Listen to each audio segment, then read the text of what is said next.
Hey folks, welcome back to Black and White. Here in Opelucid City, showing off the black version only this time to demonstrate that it in fact has its own separate music track that is barely recognizable compared to the white version. But anywho, we have to go talk with Drayden and Iris because that talk that we had with them before wasn't enough apparently, and then we'll be heading off to the gym. Or the Darkstone, depending on your version, blah blah blah blah blah. If I went in and edited every single occurrence of that kind of stuff, I would shoot myself, because everyone knows what's up.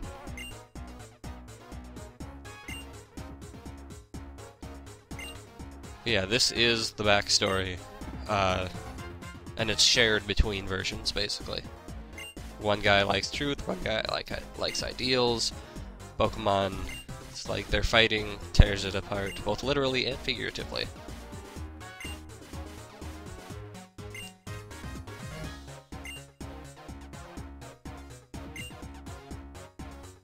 And I guess the question is, which do you prefer? Because this is one of those questions where there is no good answer.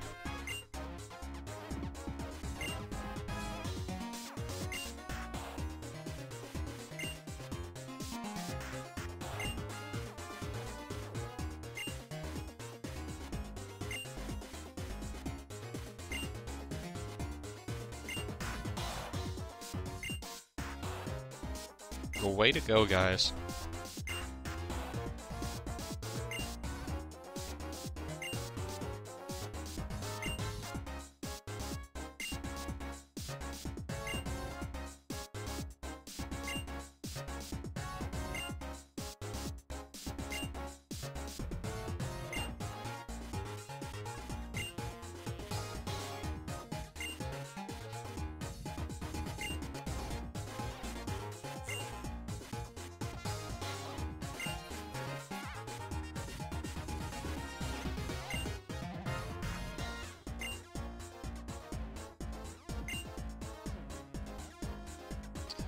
Yep, and if you're in white version, Iris will say essentially the same thing and run off and head to the gym. So after that little backstory, which is actually pretty interesting, although it could have been accompanied by a slideshow or something, that'd been fun, we will head to the gym.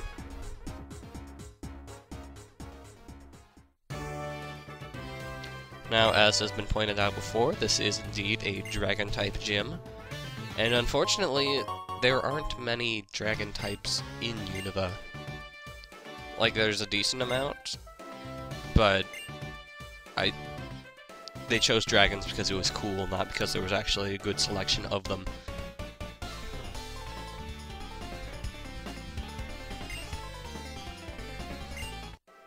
I mean, at least it's better than the dragon-type gym in Johto, which was Dratini, Dragonair, and more Dratini and more Dragonair, and then one Kingdra.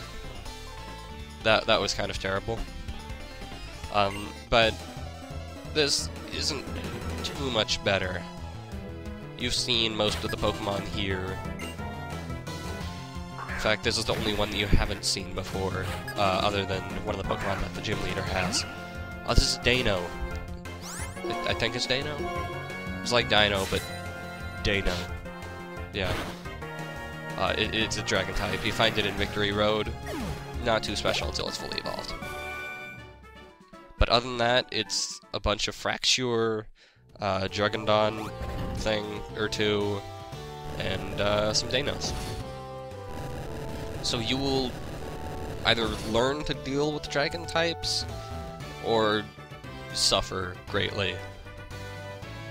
If you've forgotten, the best way to deal with dragon types are either ice moves or dragon type moves.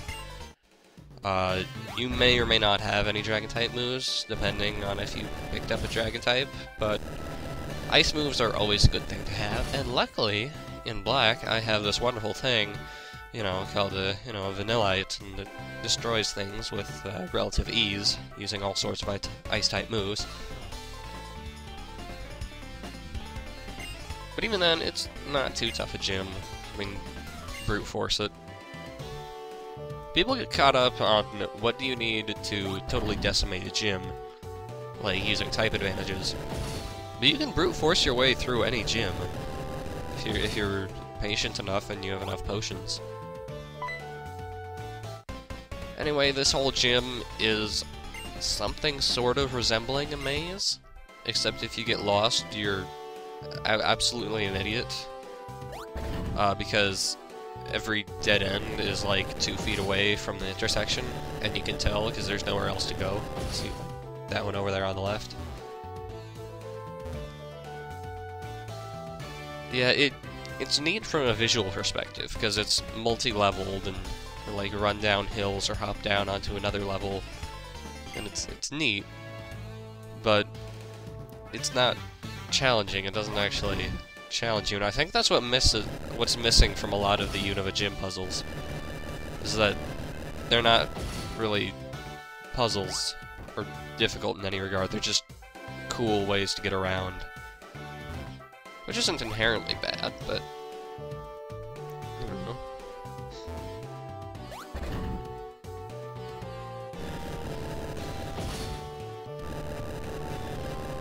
Anywho, that's the closest thing resembling a puzzle in here, is where you have to do another loop around and press the button again, because the head doesn't go anywhere at that point. There's nowhere to go, so you realize it immediately. If it sent you on like a wild goose chase, or had you fight some optional trainers, and then you realize, ooh, whoops, I screwed up. Or if it was just an alternate route, you know, that might be interesting. But nope. Apparently there is a way to skip a trainer somewhere in here. Oh, look, dead end. Whoops, I screwed up. Better walk back 3 feet. There is a way to skip some trainer in here, like Kim or something. I don't know who it is. But, you know, experience is a good thing to have.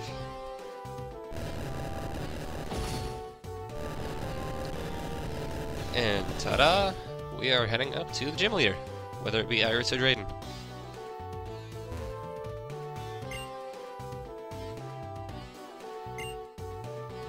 Now, Iris and Drayden say essentially the same thing, but they each speak in their own different way. Drayden's more formal, and Iris is a little kid, as you can see there.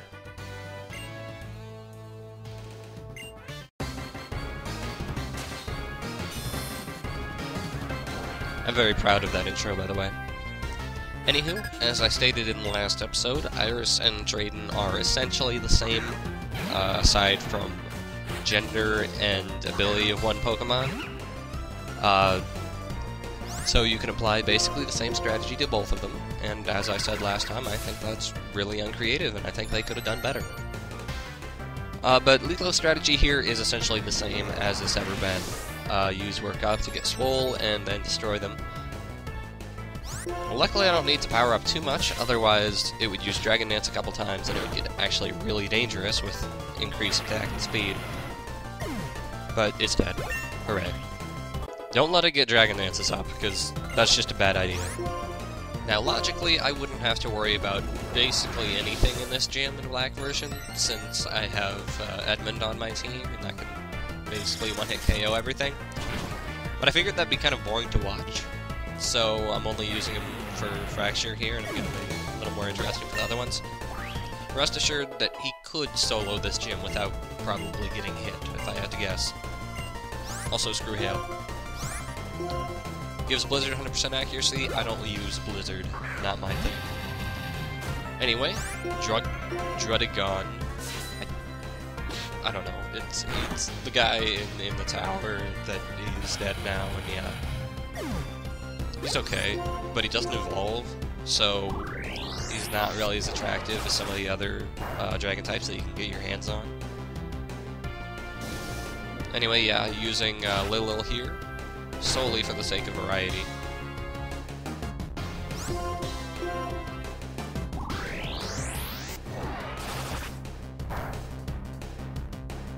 Every time I look at Drudigon, I think of, like, the Red Skull, or whatever that Captain America villain is.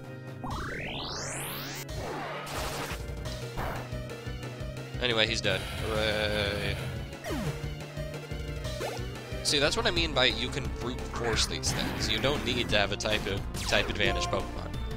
Anyway, their most powerful Pokemon is generally this Haxorus. It's the final evolution of Axew and Fracture. It has Dragon Dance. It's pretty strong, but it's not really high enough level to pose a threat. Like, I'm pretty sure there were level 43 Pokemon in the regular trainers of this gym.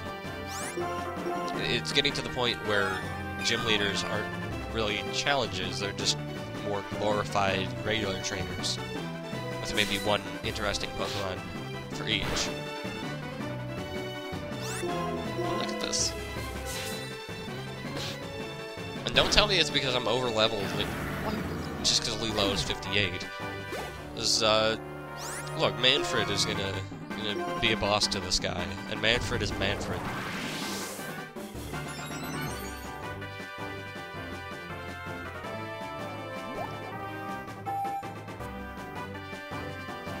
I'm hoping to get a lot of use out of Yawn, just because it's pretty boss, and I seem not to use it as much as I should. It might make my life easier, who knows. But look at this, look at that crazy son of a McGubbin. I mean, yeah, he's healing, but this guy's a 3-hit KO, he's asleep. Manfred is either going to kill him, or get him down really darn low.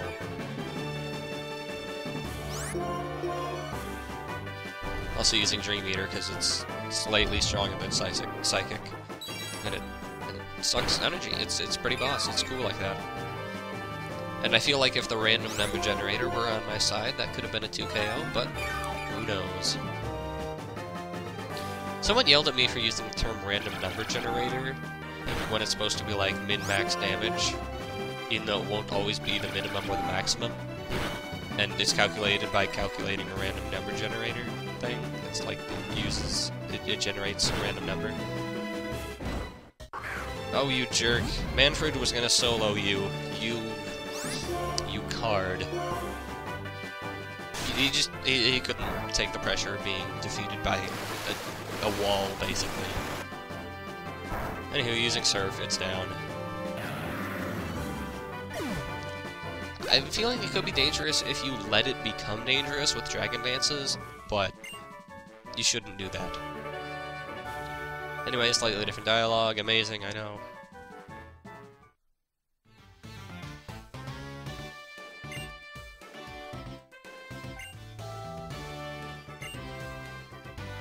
See, they say the same thing in different words.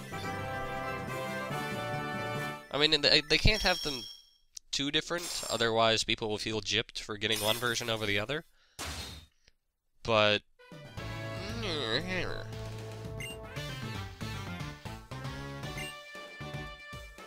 you know, that dialogue about all Pokemon obeying me now has very different light, considering the plot of this game with Pokemon liberation and all that.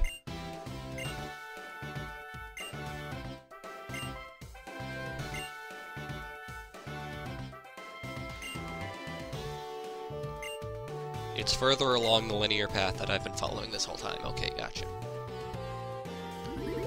Anywho, out we go.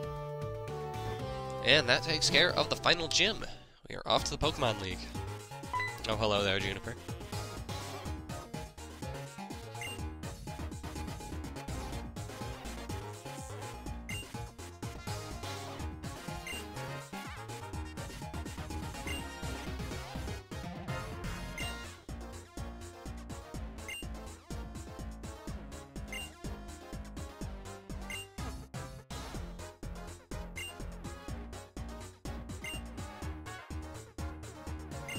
There's only one other exit to this town.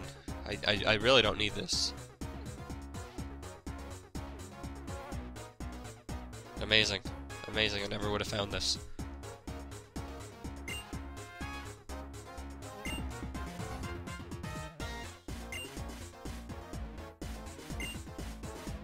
I feel like encounters like these are just here to make the game seem more plot-driven. Because, like, it doesn't enhance anything. It's just, it's there to make it seem more plot-driven. And it really isn't. It's not necessary. Anywho, she will give you the Master Ball. For the uninitiated, a Master Ball will catch any wild Pokemon without fail. It will always catch it. And, just out of curiosity, all of you, what stupid, useless Pokemon have you caught with a Master Ball? I caught a level 34 Koffing. Anywho, that takes care of that, and next time we'll head to Route 10. And I will see you guys next time.